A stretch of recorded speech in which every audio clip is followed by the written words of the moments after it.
Good morning everyone. आज हम करने वाले हैं 10 जुलाई 2024 के the Hindu plus Indian express दोनों ही न्यूज़पेपर का एनालिसिस। दोनों ही न्यूज़पेपर से हम करंट अफेयर के साथ साथ में ऐसे आर्टिकल को भी पढ़ेंगे जो स्टैटिक के हमारा जो सिलेबस है उसके साथ में रेलिवेंस रखते होंगे। साथ ही में थोड़ा डीप जाकर स्टैटिक को भी आप लोगों का रिविजन करवाते हुए पूरा न्यूज़पेपर करवाने वाली हूँ।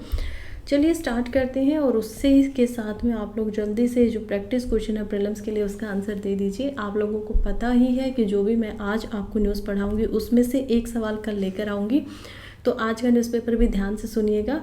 और ये कल के न्यूज़पेपर से क्वेश्चन है, आपको करेक्ट आंसर बताना है। क्वेश्चन जो है म्यांमार की रिगार्डिंग में है। आपको नॉर्थ से लेकर साउथ तक की जो हमारी इंडिया की स्टेट है वो म्यांमार के साथ में किस प्रकार से बॉर्डर को शेयर करती हैं, कि नॉर्थ में कौन सी है, लास्ट में साउथ में कौन सी है, इनके क्रोनोलॉजिकल जो सीक्वेंस है उसको बताना है कि इनमें से कौन सा ऑप्शन इसका ठीक हो जाता है। तो मैपिंग का ये सवाल है। मैंने आप लोगों को पहले ही बोला है कि मैपिंग के लिए क्योंकि एक बहुत अच्छी कोई अलग से कोई किताब होती नहीं है सिवाय एटलस की, तो साथ साथ में मैं आपकी मैपिंग थ्रू न्यूज़पेपर करवाती जाऊँगी। कोई भी ऐसा प्लेस जो न्यूज़ के अंदर आया है, न्यूज़पेपर के अंदर आया है, वो आपसे छूटेगा नहीं, इस बात की मैं गारंटी ले सकती हूँ। तो खैर चलिए बताइए ज़रा मुझे कि म्यांमार के लिए कौन सा सवाल जो है वो ठीक हो जाता है। अभी आसान है। अरुणाचल प्रदेश जो होता है ऑब्वियसली वो सबसे ऊपर वाली हमारी स्टेट है, उसके बाद मणिपुर, मिजोरम, नागालैंड, तो कौन सा इनमें से स्टेटमेंट जो है वो करेक्ट आंसर हो जाती है। चलिए अगर मैं बताऊं तो आंसर होगा ऑप्शन बी। कैसे हो जाता है चलिए समझिए, क्यों ना मैपिंग के साथ ही समझेंगे तो और अच्छा लगेगा। सबसे पहले हम देखते हैं अरुणाचल प्रदेश को सबसे ऊपर है, उसके बाद यहाँ पर नागालैंड आता है, उसके बाद हम मणिपुर को देख पाते हैं, इसके बाद मिजोरम को देख पाएंगे। ये है इंडिया का एरिया और यहाँ पर हम म्यांमार को देखेंगे। ये बीच में जो खाली जगह आप देख पा रहे हैं यहाँ पर क्या होता है, यहाँ पर है बांग्लादेश। तो क्योंकि हमारा ये चिकन कॉरिडोर है या चिकन नेक जो इंडिया की बोली जाती है कि ये बहुत ही छोटा एरिया है जिसके ऊपर सिक्किम के एरिया को हम यहाँ पर देखेंगे, और यहाँ से होते हुए हमारी जो नॉर्थ ईस्टर्न स्टेट है वो यहाँ पर आ जाती हैं, जिसमें आप ये जो पूरा का पूरा भाग है, ये असम का भाग यहाँ पर है, ये त्रिपुरा जो है एक और स्टेट है, और ये ऐसी 4 स्टेट हैं जो अपना बॉर्डर म्यांमार के साथ में भी शेयर करते हैं। टोटल हमारा जो बॉर्डर है वो 1643 किलोमीटर का है जो हम म्यांमार के साथ में शेयर करते हैं। नेक्स्ट आगे बढ़ने से पहले देखिए, अगर आप लोगों को जो ये आप वीडियो देख रहे हैं इसकी पीपीटी चाहिए या फिर पीडीएफ के रूप में जो ये न्यूज़पेपर है इसके आपको हैंड रिटन नोट्स चाहिए हो तो वो भी आपको मिल जाएंगे, लेकिन उसके लिए आपको एक्चुअली में मेरा टेलीग्राम चैनल जो है उसको ज्वाइन करना पड़ेगा, जिसका लिंक आपको कमेंट बॉक्स के अंदर इसी वीडियो के साथ में दिया गया है, तो वहाँ से आप जाकर इसको ज्वाइन कर सकते हैं।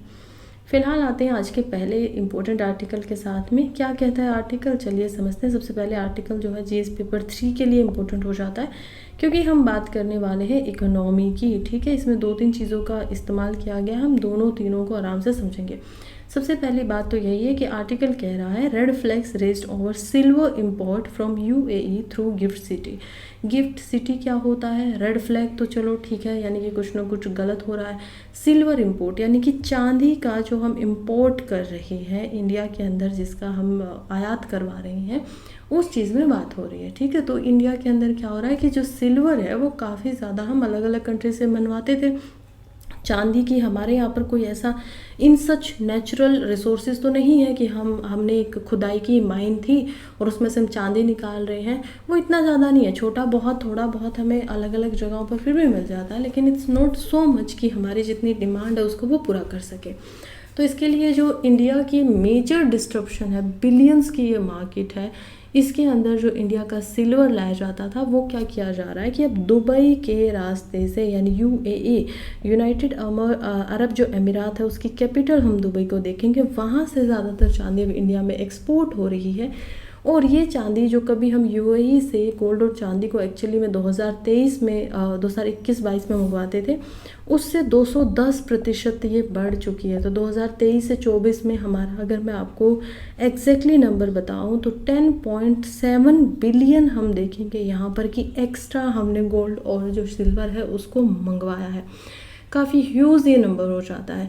87% जो इंडिया का ग्लोबल सिल्वर इंपोर्ट आ रहा है वो आजकल दुबई से ही आ रहा है, और उसका कारण ये है क्योंकि गिफ्ट सिटी के थ्रू आ रहा है। गिफ्ट सिटी क्या होती है, गिफ्ट सिटी आप लोगों को पता होगी बिजनेस के लिए गांधीनगर के अंदर बनाई गई थी। इसमें अलग अलग जो बिजनेस की बिजनेसमैन होते हैं या फिर जो कोई काम करना चाहते हैं वो इस सिटी के अंदर आकर अपनी जो ब्रांच है वो खोल सकते थे, ठीक है। अब ये जो गांधीनगर के अंदर ये जो बनाई गई थी, हम देखते हैं कि हमने यूएई के साथ में या दुबई के साथ में अपना खुद का एक कॉम्प्रिहेंसिव इकोनॉमिक पार्टनरशिप एग्रीमेंट किया था। तो वो इंडिया यूएई था। उसमें ये था कि एक तो जो दुबई से यहाँ पर इंडिया के अंदर कोई भी चीज़ आ रही है जो सीपा के थ्रू, उसके ऊपर इंडिया क्या करेगा, जो एक्सपोर्ट की या इंपोर्ट की ड्यूटी होती है उसको रिड्यूस कर देगा। पहले क्या होता था, 8% टैक्स दिया जाता था, यानी सिल्वर कोई भी किसी भी कंट्री से, मान लीजिए किसी ने यूएसए से सिल्वर को मंगवाया, उनके ऊपर लगेगा 8% का इंटरेस्ट। यहीं पर कोई है ऐसा जो दुबई से मंगवा रहा है, अब उनके ऊपर जितनी कीमत थी, यहाँ पर 100 रुपये उसकी कीमत थी, 8% का क्या लग गया, टैक्स लग गया। तो अब वो चांदी मिलेगी आपको 1 ग्राम 108 रुपये की। लेकिन क्योंकि दुबई से वो आ रही है 100 में ही और उसके ऊपर कोई टैक्स नहीं लगा हुआ है, क्योंकि इंडिया का और जो यूएई है उसका खुद का आपस में क्या हो रखा है, एग्रीमेंट हो रखा है। अब वो मिलेगी आपको 100 रुपीज़ में। ये डिफरेंस आ रहा है कि अब क्या किया जा रहा है, बहुत ही, एक तो इससे क्या हो गया कि इंडिया के अंदर जो टैक्स बनता था गवर्नमेंट का, जो कि लगभग 6,700 करोड़ का होता था एक साल के अंदर, उसका लॉस हो रहा है, राइट, नुकसान हो रहा है। दूसरा, जो ये मार्केट थी इतनी बड़ी सिल्वर की, जो अलग अलग कंट्रीज से हम इसको मंगवाते थे, वो अब धीरे धीरे एक ही कंट्री पे ज़्यादा निर्भर हो रही है, क्योंकि 87% is not a small number, काफ़ी बड़ा ये नंबर हो जाता है, और ये सिर्फ यूएई से आ रहा है। तो तीसरी हम चीज़ें देखेंगे कि यहाँ पर क्योंकि ये फ्री ट्रेड डील चल रही है, तो ग्लोबल ट्रेड रिसर्च इनिशिएटिव, जिसको GTRI भी बोला जाता है, उनके द्वारा उनकी जो रिपोर्ट छपी है उसी में उन्होंने ये पूरे के पूरे जो डाटा है इनको खोला है कि की कंसर्न यही है कि गिफ्ट सिटी के अंदर एक्चुअली के अंदर में बहुत सारा, अब जो सिल्वर की इम्पोर्ट ड्यूटी वगैरह है, सिल्वर जो है वो कुछ ही प्राइवेट प्लेयर्स जो है उनके हाथों में रह गया है, क्योंकि जो गिफ्ट सिटी में उन्हीं को ये फ़ायदा होता है। इंडिया से आप कहीं और से मंगवाएंगे तो आपको ये जो अग्रीमेंट है उसके अंदर आप ओरिजिन के बेसिस से उसमें नहीं आएंगे। तो ये सारा हमें समझ में आता है कि 2-3 प्रॉब्लम्स दिखाई दे रही हैं। नेक्स्ट काफ़ी इंपॉर्टेंट आर्टिकल है, कहता है what are new provision for police officers. देखिए आजकल मैंने आप लोगों को समझाया था कई दिनों पहले एक्चुअली, तो जब क्या हुआ था कि 1 जुलाई से भारतीय न्याय संहिता, भारतीय नागरिक संहिता, और तीसरा हम देखते हैं यहाँ पर भारतीय साक्ष्य संहिता यानी कि इंडियन एविडेंस एक्ट, CRPC को चेंज करके यहाँ पर भारतीय नागरिक सुरक्षा संहिता जो थी वो आया था, और IPC को चेंज करते भारतीय न्याय संहिता आई थी। तो ये जो 3 कानून आए थे, इनमें हमने काफ़ी अच्छे तरीके से, मैंने आप लोगों को एक्सप्लेन कर ही दिया था कि क्या क्या जो बदलाव हैं वो किए गए हैं। फ़िलहाल ये आर्टिकल इसलिए इम्पोर्टेंट हो जाता है क्योंकि ये आर्टिकल जो है, ये आर्टिकल बात कर रहा है पुलिस ऑफिसर्स के ऊपर कि उनके साथ में ऐसे क्या क्या बदलाव हैं, और दूसरी बात कि उनको क्या क्या यहाँ पर मानना पड़ेगा। तो उस लिहाज से अगर हम जाते हैं तो देखते हैं कि पुलिस जो ऑफिसर्स होते हैं उनके लिए जो प्रोविज़न है उसमें सबसे इम्पोर्टेंट जो होगा वो होगा FIR का प्रोविज़न, यानी कि फर्स्ट इंफॉर्मेशन रिपोर्ट। तो अभी जो ब्यूरो ऑफ पुलिस रिसर्च और डेवलपमेंट है, उन्होंने जुलाई 1 से जो ये नए 3 क्रिमिनल लॉ लागू होने वाले हैं उनके ऊपर नई गाइडलाइंस बताई हैं, जिसमें से जैसे कि किसी को अगर FIR करनी है तो उनके क्या रूल होंगे। तो FIR के लिए हम देखते हैं कि जो ऑफिसर इंचार्ज होगा पुलिस स्टेशन का, वो एक्चुअली के अंदर में पहले क्या होता था, किसी भी FIR को रिफ्यूज़ कर देते थे, कहते थे ये तो जो घटना हुई है वो हमारे थाने के दायरे में नहीं है। फिर एक नया कंसेप्ट आया जो कि आया 0 FIR का, कि आप FIR तो करेंगे बेशक आपके थाने में ना हो, लेकिन ये सुप्रीम कोर्ट के डायरेक्टिव्स के ऊपर था कि ऐसा आपको करना पड़ेगा। इसके ऊपर कोई अलग से नियम या कानून नहीं बना हुआ था, यानी इसकी खुद की कोई धारा नहीं थी। अब क्या कर दिया गया है कि ये जो 0 FIR का कॉन्सेप्ट था कि आप क्या करेंगे, पुलिस जो इंचार्ज है, चाहे इंडिया में किसी के साथ कहीं पे भी कोई घटना हो, वो किसी भी थाने में जाकर FIR करवा सकता है। उसके बाद ये काम उस ऑफिसर का रह जाता है कि अब वो क्या करेगा, जिस भी उसको जुरिस्डिक्शन के अंदर भेजना था पुलिस स्टेशन के, वो खुद भेजेगा। तो ये होती है 0 FIR, वो यहाँ पर करवा दी गई है। और इसके लिए BNSS के अंदर सेक्शन 173 ऑलरेडी एक अलग से दे दिया गया है, तो आप कहीं पे भी जाकर किसी भी तरीके से FIR करवा सकते हो। दूसरी बात ये है कि देखिए अब FIR क्या हो सकती है, वो इलेक्ट्रॉनिकली भी हो सकती है, यानी कि डिजिटली कोई ईमेल आईडी आपको दे दिया गया, उस पर आप लिख सकते हो। हालांकि आपको 3 दिन के अंदर जाके फिर उस FIR को साइन करना होगा इन पर्सन, लेकिन आप अलग से बैठे हुए मोबाइल से या फिर किसी मैसेज के थ्रू जो है अपनी FIR करवा सकते हो, फर्स्ट इन्फॉर्मेशन दे सकते हो। इसके अलावा वीडियोग्राफी वगैरह का कंसेप्ट आया है। हमने बात की थी, मैंने आप लोगों को प्रीलिम्स के लिए इवन सवाल भी पूछा था ई साक्ष्य के बारे में। तो ई साक्ष्य एक क्या किया गया है कि पुलिस ऑफिसर्स के लिए यहाँ पर एक ऐप बनाया गया है, जिसमें ताकि जो नेशनल इंफॉर्मेशन सेंटर है उन्होंने इसको बनाया, और इसी वजह से बनाया कि जो अलग अलग सोर्सेज होते हैं, जो एविडेंसेस होते हैं, जैसे ही यहाँ पर पुलिस ऑफिसर जाएंगे उसके बाद उनको उनकी फ़ोटो और वीडियो दोनों की दोनों इस ऐप के ऊपर, साथ ही में अपनी सेल्फी के साथ में कि कौन उस समय पे थे और किसने ये एविडेंस को दिया है, उनको ये जो ई क्लाउड बनाया गया है इस ऐप के ऊपर उसमें जमा करवाना पड़ेगा, ताकि एविडेंस जो कि तथ्य होते हैं यहाँ पर उनके साथ में क्या ना हो, कोई भी छेड़खानी ना हो, साक्ष्यों के साथ में कोई भी छेड़खानी ना हो, ताकि जब कोर्ट के अंदर भी केस जाता है तो कोई भी क्रिमिनल जस्टिस सिस्टम के अंदर से ढंग से बच ना पाए।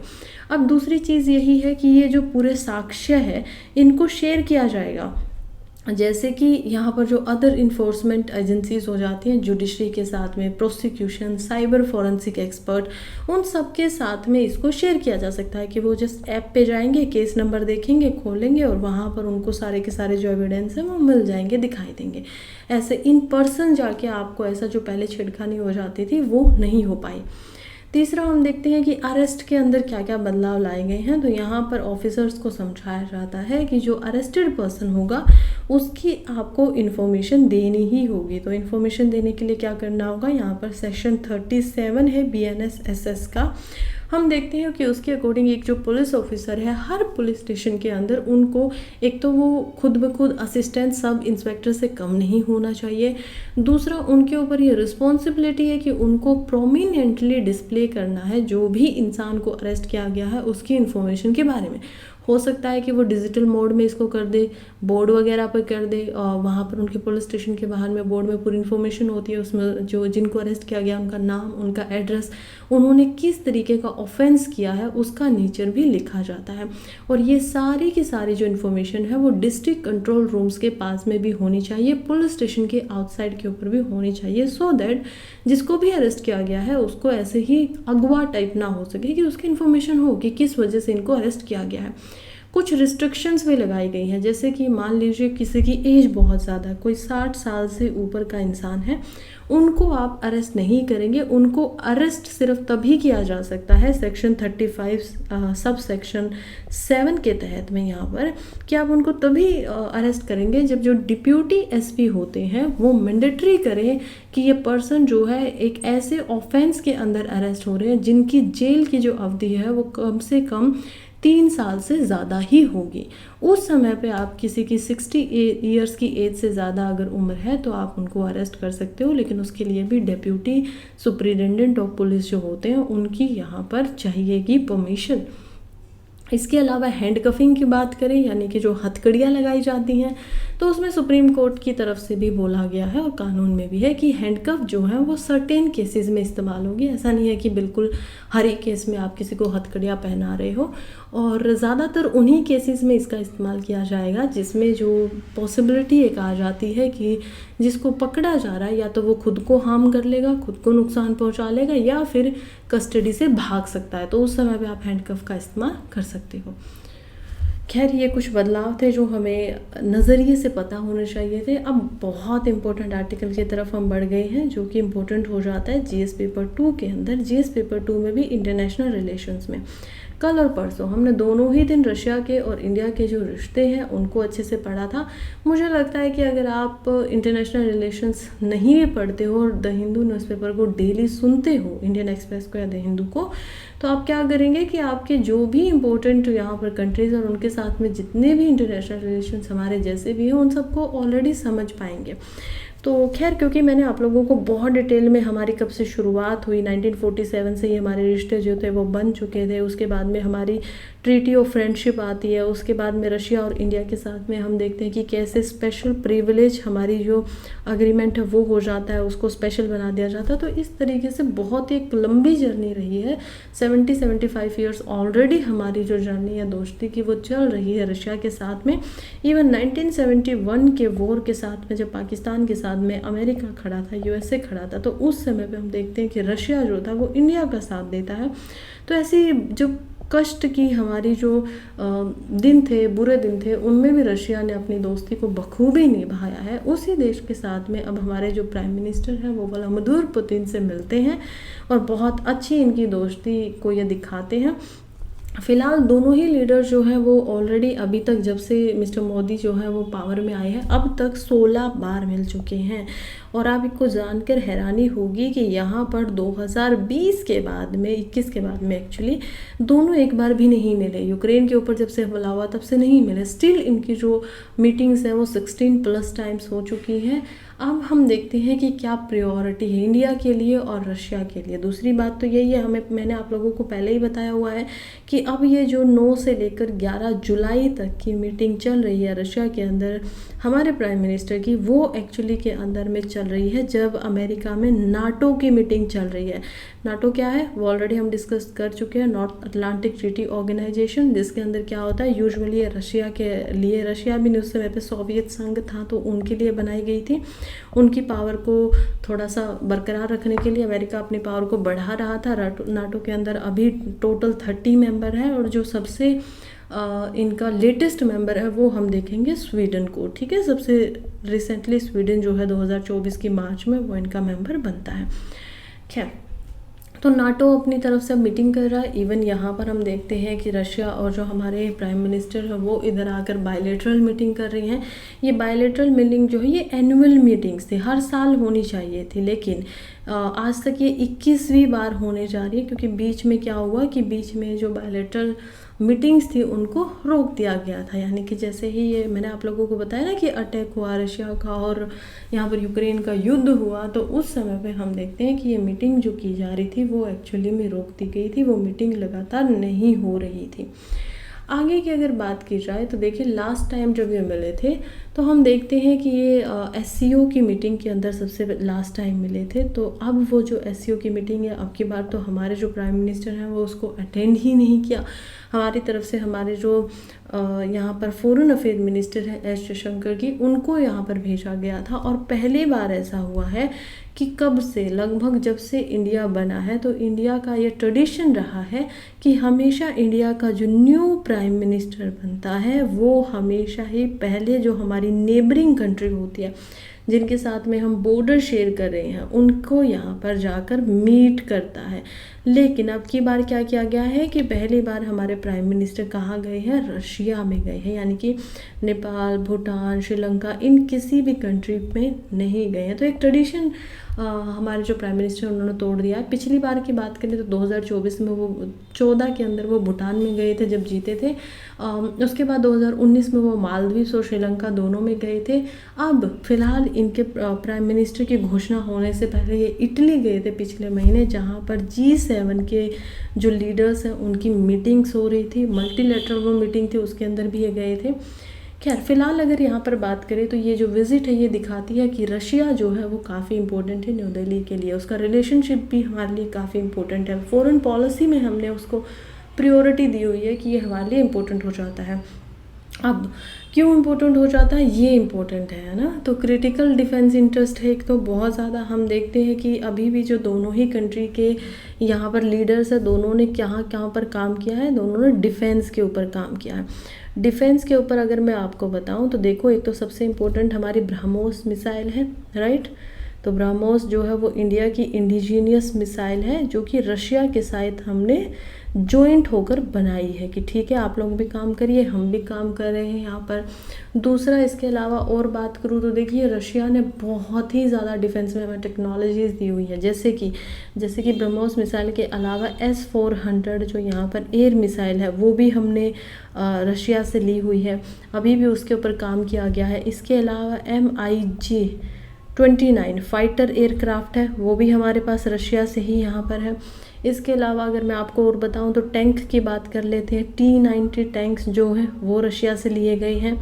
फिर कामोव नाम के हेलीकॉप्टर जो आज इंडियन आर्मी इस्तेमाल करती है, वो भी हमने कहाँ से लिए हैं, रशिया से ही लिए हैं।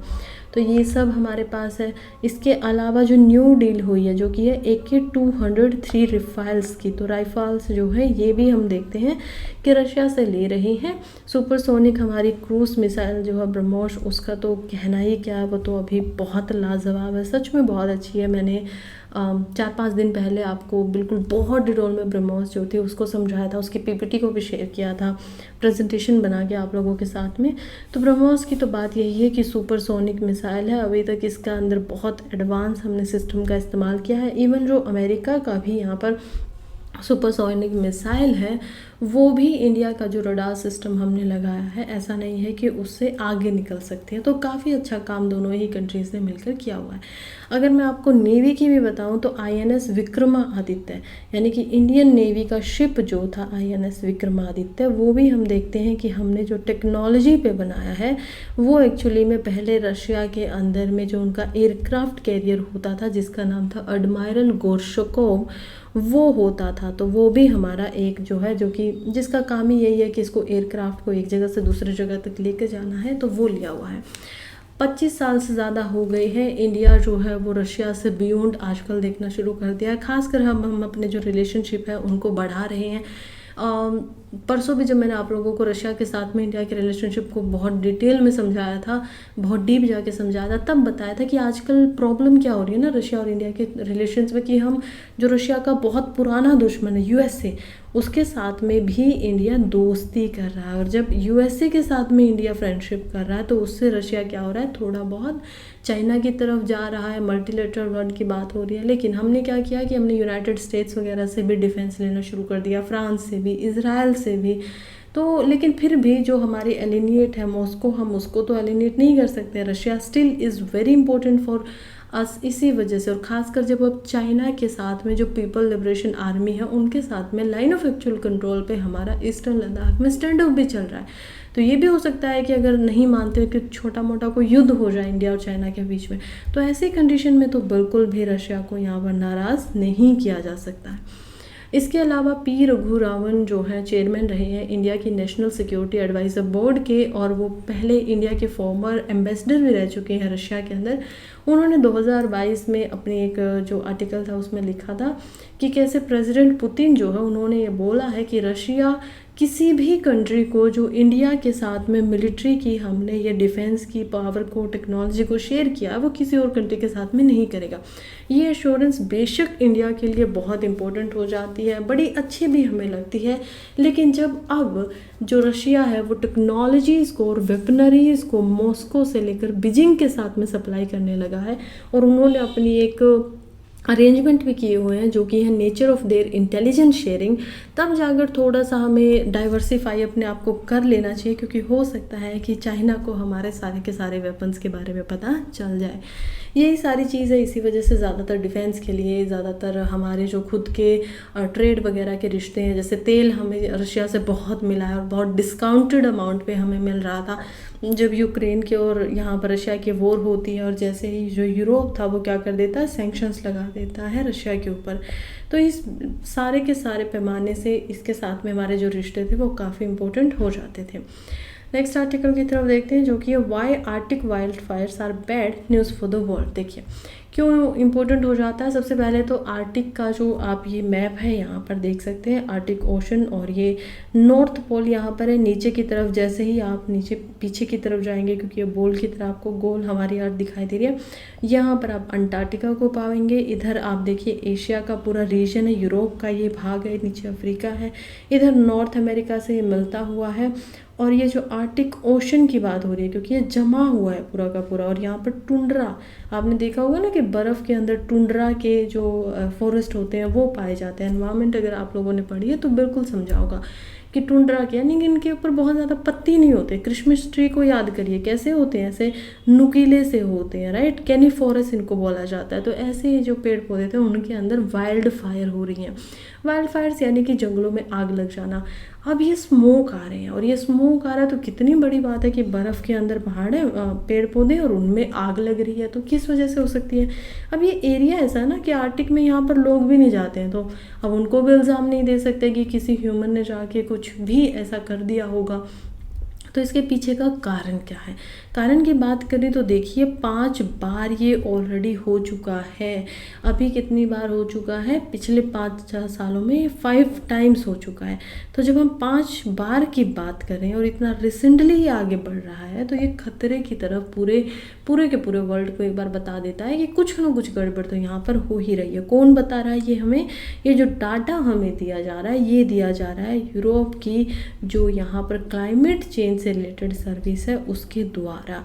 तो वो इस रिपोर्ट को डाटा को प्रोवाइड करवाती हैं, कहती हैं कि ये वर्ल्ड के लिए एक चिंता की बात है, बैड न्यूज़ है।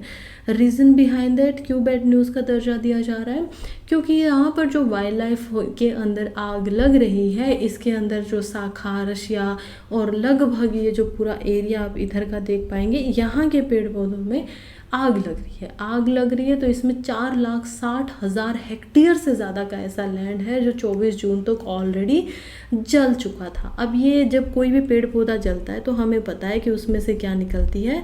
जैसे ही वाइल्ड फायर होती है तो उसमें से जो कार्बन उसके अंदर ट्रैप थी वो कार्बन रिलीज हो जाती है। कार्बन रिलीज होगी तो हमें पहले ही पता है कार्बन जाएगी, वो ज़्यादा कंसंट्रेशन होगा एटमॉस्फेयर के अंदर, और क्योंकि ये ग्रीन हाउस गैस है तो ये क्या करेगी और ज़्यादा गर्मी को बढ़ाएगी, और गर्मी की वजह से ही यहाँ पर आग जो है लग रही है। क्योंकि सोचिए ना, यहाँ पर नमी कम है, बर्फ़ के सूखे पत्ते ज़्यादा होंगे। जैसे ही इनके ऊपर अगर थोड़ा सा भी जो टेम्परेचर है वो बढ़ेगा तो सूखे पत्ते क्या होते हैं, ऑटोमेटिकली आग जो उसको ले लेते हैं।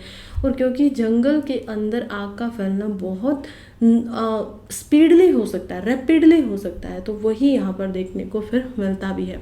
अब बात करें पूरे वर्ल्ड की, तो पूरे वर्ल्ड के अंदर देखें तो हमारा जो टेम्परेचर है वो 1 डिग्री सेल्सियस से प्री इंडस्ट्रियल जो टाइम था 1980s का, उससे ज़्यादा बढ़ा है। लेकिन यहाँ पर 3 गुना ज़्यादा टेम्परेचर बढ़ा है, बल्कि 4 गुना ज़्यादा। क्यों? क्योंकि यहाँ पर 3 डिग्री वार्मर जो है गर्मी वो ज़्यादा देखने को मिली है। इसका रीज़न ये भी हो सकता है कि ओजोन के ऊपर, इसी एरिया के ऊपर थोड़ा होल भी हमें दिखाई देता है। लेकिन जितनी स्पीड से ये रीजन जल रहा है उतनी ही स्पीड से कार्बन ज़्यादा निकल रही है। कार्बन ज़्यादा निकलेगी तो ये जो परमाफ्रॉस्ट के अंदर, परमाफ्रॉस्ट क्या होता है? एक ऐसा एरिया जो 2 साल से ज़्यादा बर्फ़ के नीचे दब गया हो, तो क्योंकि उसके नीचे भी बहुत सारी कार्बन है और ये जलेगी तो जो फ्रोज़न आइस थी वो पिघलेगा, पानी बनेगा, कार्बन वहाँ से भी रिलीज़ होगी। तो ओवरऑल ये काफ़ी ज़्यादा हमारे लिए ख़तरनाक बात हो जाती है। इससे और ज़्यादा जो गर्मी होगी वो आगे की तरफ बढ़ेगी। नेक्स्ट एक आर्टिकल है जो कि है डेनिस ओवन्स हॉन्टेड यास्खाइना मामोथ्स। ये एक नई स्टडी है इंडियन एक्सप्रेस से। कल परसों हमने द हिंदू से भी इसको पढ़ा था, तब मैंने आपको बताया था कि डेनिस ओवियंस जो थे वो एक्चुअली में ह्यूमंस के ही हमारे कज़न्स आप लोग उनको बोल सकते थे।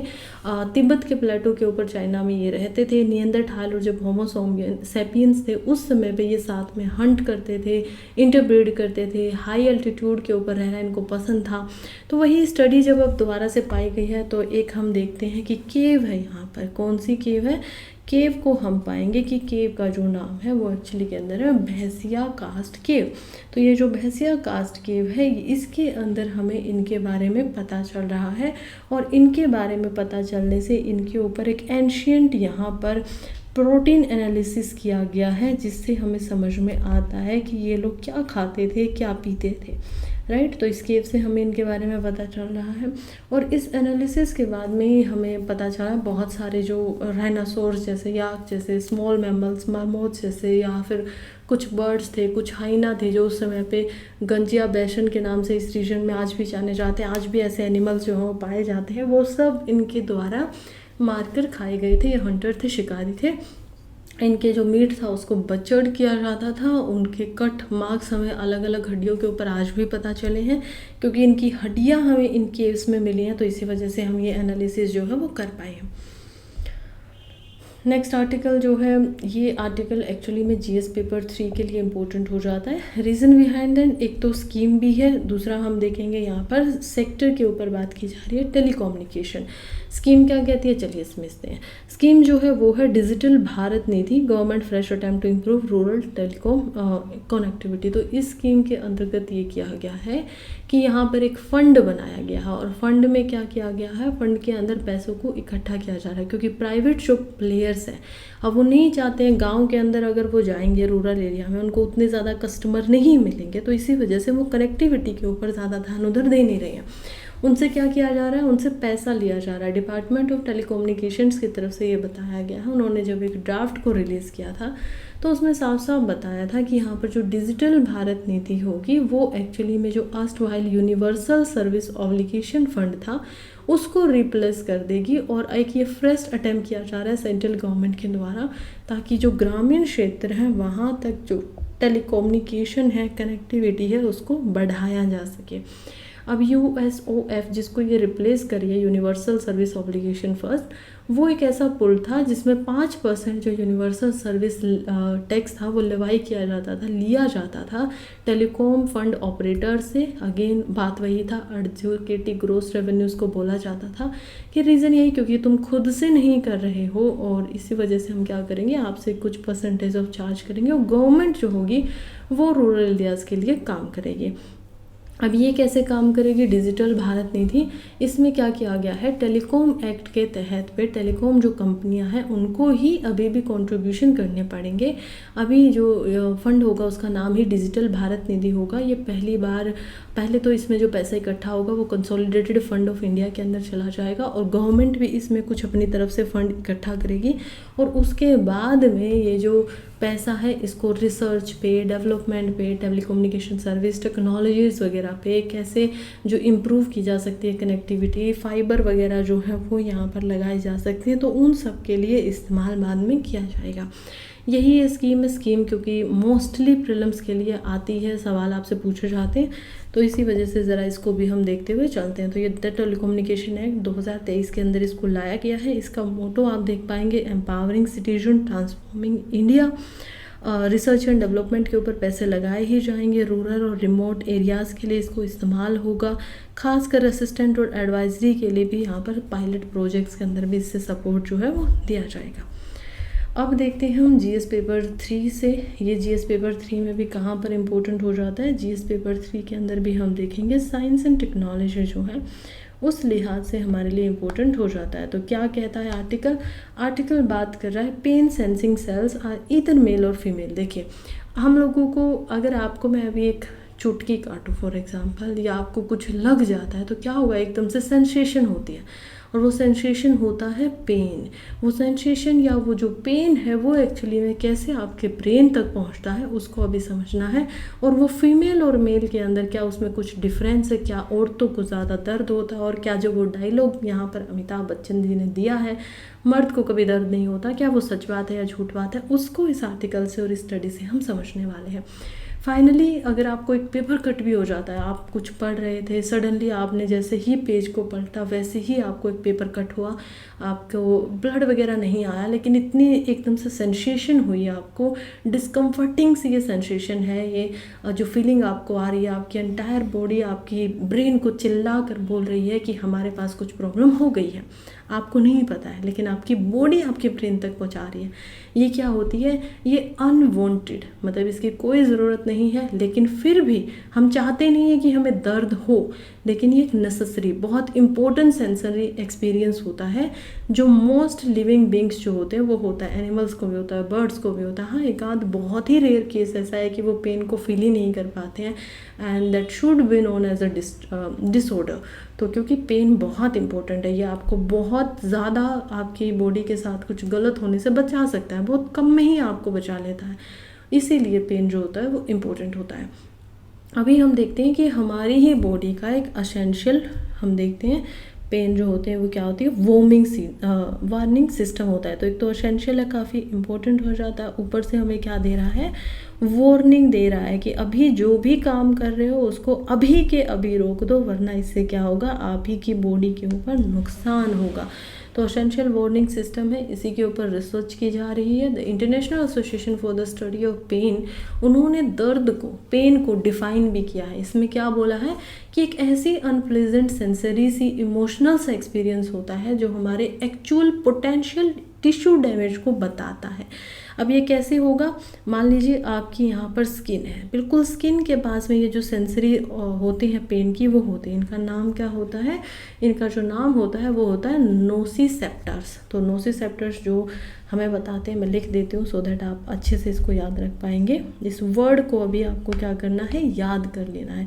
तो नोसिसेप्टर्स होते हैं जो हमारे पेन को सबसे पहले एनालाइज करते हैं, उसके बाद इसको पोटेंशियली इससे हिट होते हैं, फंक्शन करते हैं, और फिर उसके बाद इसको क्या करते हैं, हमारी जो स्पाइनल कोड होती है वहाँ तक बताते हैं, समझाते हैं, और फिर ब्रेन तक भेजते हैं कि देखिए ऐसा कुछ हो गया, पेपर कट हो गया है, ठीक है। अब ब्रेन असली होगा जो हमें पेन देगा, अभी पेन नोसिसेप्टर नहीं दे रहा, नोसिसेप्टर सिर्फ इंफॉर्मेशन पहुँचा रहा है। तो इसी वजह से पहला जो फंक्शनल काम होता है वो होता है नोसिसेप्टर का, ये इन्फॉर्मेशन देगा ब्रेन को, ब्रेन एकदम से न्यूरॉन्स के अंदर इन्फॉर्मेशन छोड़ेगा और एक ऐसा यहाँ पर रिएक्शन आपके बॉडी के अंदर आएगा जिससे आपको पेन महसूस होगा। May be it can be muscular pain या और भी कोई ये पेन जो है वो हो सकता है, इसके अलग अलग फॉर्म्स हो सकती हैं। तो ये नोसिसेप्टर जो होते हैं वो कैसे एक्चुअली में ट्रिगर होते हैं, ये होता है असली सवाल। दूसरा सवाल, क्या ये मेल और फीमेल दोनों में अलग अलग लेवल पर ट्रिगर होते हैं, ये दूसरा सवाल है। इसी के लिए क्या किया गया है कि एक रिसर्च की गई है। अब ये जो रिसर्च है ये छपी है यूनिवर्सिटी ऑफ अरिजोना की तरफ से जर्नल ब्रेन के अंदर, ब्रेन नाम का ही ये जो एक पत्रिका है उसके अंदर इसको छापा गया है। हेल्थ साइंस रिसर्चर्स ने इन्होंने ये किया है और ये बताते हैं कि देखिए नोसिसेप्टर जो होते हैं ये हमारे ऐसे सेल हैं जो नर्व एंडिंग है, यानी कि नर्व जो सिस्टम है उसके एंड का जो भाग होता है वहाँ से, और ये हमारी स्किन के आसपास में कुछ हमारी जो हड्डियाँ होती हैं, जैसे आपकी हड्डी टूटेगी वहाँ पर भी आपको दर्द होगा, कुछ जॉइंट्स वगैरह होते हैं, मसल्स होती है, तो यहाँ पर मोस्टली पाए जाते हैं। अब ये जो रिसेप्टर्स होते हैं इनका काम होता है एक्सट्रीम प्रेशर को डिटेक्ट करना, यानी कि इनको क्या करना है, देखना है कि कहाँ पर एक्सट्रीम प्रेशर हो रहा है। दूसरा, इनको देखना है कि टेम्परेचर के अंदर तो कोई बदलाव नहीं आ गया है, तो टेम्परेचर को भी ये देखते हैं अच्छे से। तीसरा, ये देखते हैं यहाँ पर कि आपकी जो बॉडी है उसके अंदर केमिकल सिग्नल्स क्या निकल कर आ रहे हैं, क्या कुछ ऐसे केमिकल सिग्नल्स तो नहीं है जो बॉडी के लिए ही खतरनाक हो। जब ये सारी कंडीशंस होती हैं तब ये क्या कर जाते हैं, एकदम से अपने आप को एक्टिव कर लेते हैं, और जब ये एक्टिव हो जाते हैं तभी ये क्या करते हैं, इनको इंजरी महसूस होती है तो इलेक्ट्रिकल सिग्नल्स को ये भेजते हैं स्पाइनल कोड के थ्रू, और फाइनली ब्रेन हमारा मैसेज को रीड करता है और पेन को परसीव कर देता है। अब ये जो एक्टिवेशन है नोसिसेप्टर्स का, ये माना जा रहा है स्टडी के हिसाब से कि हमेशा क्या होता है, दवाई वगैरह जो दी जाती है मेल फीमेल को दर्द की या सबकी, वो सेम दवाई होती है। आपको सर में दर्द हो रहा है, ठीक है, आप पैरासीटामोल ले लीजिए या फिर आप कोई और मेडिसिन जो है वो ले लीजिए, ऐसा कोई डिफरेंस नहीं है कि ये मेल के लिए फीमेल के लिए। लेकिन अभी स्टडी बता रही है कि ये जो इसके अंदर एक्चुअली स्टडी में बहुत सारे माइस वगैरह को, मंकीज़ को, इवन जो ह्यूमंस हैं उनके भी रिसर्च के लिए यहाँ पर जो नोसिसेप्टर्स हैं उनको लिया गया था, और फिर उनसे ये पता लगाया गया है कि ये फीमेल में और मेल में कुछ हद तक थोड़ा थोड़ा अलग तरीके से काम करती है। जैसे कि फॉर एग्जांपल अगर फीमेल की बात करें तो फीमेल स्पेसिफिक जो पेन डिसऑर्डर होते हैं जैसे कि एंडोमेट्रियोसिस, अब ये क्या होते हैं, ज़्यादा रिसेप्टर्स इनको जल्दी पकड़ लेता है। इसी तरीके से मेल में बात करें तो मेल्स के अंदर भी कुछ जैसे कि बीमारियां होती हैं, ऑरक्सिन भी हम देख पाएंगे, या फिर दूसरी अगर हम बात करें तो इसके अलावा हम और भी ऐसे पेन्स को देख पाएंगे, जैसे कि उनको हेडेक बहुत होता है, और हेडेक भी जो होता है तो वो कैसे होता है, क्लस्ट्रल होता है, उनके हाफ जो पीछे तक का पेन है माथे में वो उनको होगा। तो ये जो क्लस्टर हेडेक हो रहा है ये ज़्यादा कॉमन है मैन में। जब हम फीमेल की बात करते हैं तो उनके अंदर माइग्रेन जो है वो ज़्यादा कॉमन है। हार्मोनल थेरेपीज़ की बात करें तो ये जो अलग अलग पेन की कंडीशन है दोनों सेक्स के बीच में, इससे हमें समझ में आ रहा है कि यहाँ पर जो पेन लिया जा रहा है नोसिसेप्टर के अंदर, वो शायद ये बात ठीक है कि मेन के अंदर क्या होता है कि जो नोसिसेप्टर होते हैं उनकी जो सेंसेशन है वो थोड़ी सी लेट काम करती है। यानी कि सेम अगर आप पेन एक फीमेल को दे रहे हो और मेन को दे रहे हो, अब ये ज़रूरी भी नहीं है कि 100 में से 100 के ऊपर ये काम करे। हो सकता है कि जो फीमेल आपने ली है वो आपने काफ़ी हेल्दी ली है और उसके बॉडी के अंदर कुछ म्यूटेशन वगैरह होगा, चेंज हो गया है, और जो मेल आपने लिया है वो आपने थोड़ा वीक लिया हो सकता है। तो ये जब आप करते हो तो ऐसा भी नहीं है कि 100 के 100 केसेस में होगा, लेकिन मोस्टली यही पाया जाता है कि मेल के अंदर जो नोसिसेप्टर है ये थोड़े लेट एक्टिवेट होते हैं, यानी कि उनमें दर्द जो सहने की क्षमता है वो थोड़ी सी क्या होगी, थोड़ी सी ज़्यादा मानी जा रही है अकॉर्डिंग टू दिस स्टडी। और फीमेल जो स्पेसिफिक है, चाहे वो अब्डोमिनल पेन हो या उनको जो दर्द होते हैं उनकी क्राइटेरिया के हिसाब से उसमें भी उनको क्या होता है कि थोड़ा सा उनके अंदर पेशेंस लेवल ज़्यादा पाया जाता है according to this study. Next article जो है बात कर रहा है world's oldest cave painting was created at least 51,000 year अगो।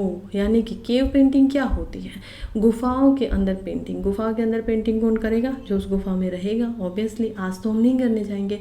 गुफा के अंदर रहता कौन होगा, गुफा के अंदर आज से लगभग 20-30 हज़ार साल पहले हम ह्यूमंस ही रहते थे। बिल्कुल सही सुना आपने।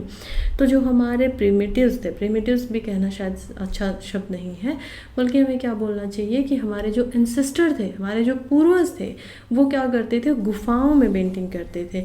और वहाँ पे ही उनके छोड़े गए साक्ष्यों से आज हमें बहुत सारी इन्फॉर्मेशन जो है हिस्ट्री के थ्रू मिलती है, जिसको हम स्टडी करते हैं, समझ पाते हैं उनकी जीवन शैली कैसी थी, वो रहते कैसे थे, अपने आप को प्रोटेक्ट करने के लिए उन्होंने केव्स के अंदर रहना शुरू कर रखा था। ये जो फिलहाल जिस पेंटिंग की हम बात करें ये 51,000 साल पुरानी है। लाइमस्टोन की केव के ऊपर ये मिली है। कहाँ से मिली है ये भी ज़रा देख लीजिए। ये जो पेंटिंग हमें मिली है ये मिली है इंडोनेशिया के आइलैंड से।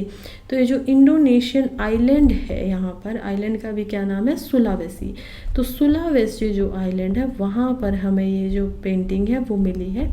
अब ये आपको याद रखना है प्रीलिम्स के पॉइंट ऑफ व्यू से। मेंस में इसकी इम्पोर्टेंट 0 भी मैं बोल सकती हूँ कि आप एक लाइन लिखना चाहें तो अलग बात है, अदरवाइज मेंस के लिए इसमें कोई खास इंपॉर्टेंट बात नहीं है, प्रीलिम्स में आपके लिए इंपॉर्टेंट हो जाता है। रिसर्चर्स ने फाइंड किया है नया एक साइंटिफिक अप्रोच के हिसाब से मिनिमम जो इसकी एज निकाली है वो निकाली है यहाँ पर कि लगभग 51,200 साल पुरानी ये पेंटिंग है। और ये लिएंग करमपुरा केव जो है मार्सो पेंगोक रीजन ऑफ साउथ सुलावेसी उसके अंदर से हमें दिखाई देती है। इसके ऊपर इस्तेमाल जो किया गया है वो किया गया है लेज़र का। यहाँ पर कार्बन डेटिंग वगैरह का इस्तेमाल होता है। पुरातात्विक जो आर्कोलॉजिस्ट होते हैं वो यही इस्तेमाल करते हैं कि हम प्राचीन चीज़ों के समय के हिसाब से निकालें, लेकिन इसमें लेज़र का इस्तेमाल किया गया है। और लेज़र का भी क्यों किया गया है, क्योंकि लेज़र जो डेटिंग है उसके अंदर एक क्रिस्टल होता है कैल्शियम कार्बोनेट, क्योंकि ये लाइमस्टाइन है और यहाँ पर कैल्शियम कार्बोनेट मिलेगा ही अगर आप लोगों ने ज्योग्राफी पढ़ी है तो कैल्शियम कार्बोनेट जो होता है वो नेचुरली पेंटिंग के ऊपर पाया गया है। इसी वजह से उससे हमने क्या कर लिया कि लेज़र से इसकी जो डेट है वो निकाल ली है। मेथड को इम्प्रूवाइज़ किया जा रहा है और भी जो रिवोल्यूशनरी रॉक आर्ट है उसको भी डेट करने के लिए मेथड जो होगा हमारे काफ़ी काम आएगा। नेक्स्ट आर्टिकल बहुत ही अच्छा और बहुत ही इंपॉर्टेंट आर्टिकल अगेन ये हो जाता है। हमारे लिए क्यों इम्पोर्टेंट है चलिए समझते हैं। जीएस पेपर 3 के अंदर हम देखेंगे साइंस एंड टेक्नोलॉजी के अंदर हमारे लिए इम्पोर्टेंट हो जाता है। बात यहाँ पर हो रही है ग्रेफाइन की। तो ग्रेफीन जो है वो एक मटेरियल है। मटेरियल भी क्या है, एलिमेंट है। एलिमेंट जिससे ये बन रहा है वो है कार्बन। तो कार्बन से ये बन रहा है और ऐसा एलिमेंट जिससे एक या दो से ज़्यादा उसकी शेप जो है वो बनाई जा सकती है वो एलिमेंट होता है, राइट। तो उसी एलिमेंट से हम क्या कर रहे हैं, ग्रेफाइन को यहाँ पर बना रहे हैं। अब ग्रेफाइन की भी बात की जाए तो ग्रेफाइन में हम देखेंगे कि कैसे ये जो है अलग अलग फॉर्म में एग्जिस्ट करता है। इसी को एलोट्रॉप्स बोला जाता है। तो एलोट्रॉप्स में और क्या क्या बन सकते हैं, इसका कार्बन के ही जो क्रिस्टल है वो आपस में मिलते हैं और वो डायमंड को बना देते हैं। कार्बन के ही क्रिस्टल्स यहाँ पर मिलकर ग्रेफाइट को बना देते हैं। ग्रेफाइट की फॉर्म में भी हमें ये दिखाई देता है। और जब इसी की सिंगल हम लेयर को देखते हैं तो हमें क्या दिखाई देता है, इसी की सिंगल जो एक या आप जालीनुमा देख पा रहे हैं जहाँ एक एक कार्बन बन के बहुत पतली शीट को बना रहा है वो बन जाती है ग्रेफाइन। तो ये जो ग्रेफाइन है ये एक ऐसा मटेरियल है, नैनो टेक्नोलॉजी के लिए ज़्यादा इस्तेमाल होता है। तो ऐसा मटेरियल है जो कि बहुत ही वंडर मटेरियल भी बोला जाता है। क्यों बोला जाता है, क्योंकि एक तो नैनो मटेरियल है, बहुत छोटा है, दूसरा, ये डायमंड से ज़्यादा स्ट्रोंगर है। आज तक आप लोगों ने सुना होगा कि डायमंड जो होते हैं वो सबसे ज़्यादा स्ट्रोंग हमें दिखाई देते हैं, लेकिन नहीं, ग्राफाइन यहाँ पर डायमंड से ज़्यादा स्ट्रोंगर है। अगर मैं आपको बात करूँ इसकी इलास्टिसिटी की, तो ये जो है ज़्यादा इलास्टिक है रबड़ के कंपैरिजन में। तो आपने इलास्टिसिटी की, जो किसी चीज़ को हम कितना खींच सकते हैं, राइट, तो उससे ज़्यादा ये इलास्टिक में भी है। अगर मैं आपको बात करूँ इसकी लाइटनेस की, ये कितना हल्का है, तो ये एक्चुअली में ज़्यादा हल्का है एल्यूमिनियम से भी। एल्यूमिनियम का इसी वजह से इस्तेमाल होता था, उसके हल्केपन को देख के।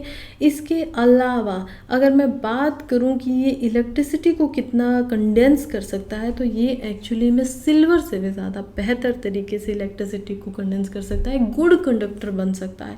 तो इसी वजह से ये वंडर मटेरियल के नाम से क्या किया जाता है, जाना जाता है। अब साइंटिस्ट जो है वो यूज़ कर रहे हैं इसको अलग अलग टेक्निक्स के तरीके से लेबोरेटरीज़ के अंदर में। इसको बनाया कैसे जाना है, इसको हनी के तरीके से आप देख सकते हैं कि जैसे हनी कोम यानी कि जो मधुमक्खियों का छत्ता होता है, वैसे ये बनता हुआ दिखाई दे रहा है। और इसका इस्तेमाल होता है, इससे आप एग्जांपल के लिए बैडमिंटन के रैकेट बनते हैं। ये इतना स्ट्रॉन्ग बना देता है उन चीज़ को कि जितना नॉर्मली आयरन वगैरह बनकर बना ही नहीं सकते हैं। तो ये बहुत स्ट्रॉन्ग धातु बना देता है। आजकल इसका इस्तेमाल कार मेकिंग के अंदर हो रहा है, टायर मेकिंग के अंदर हो रहा है।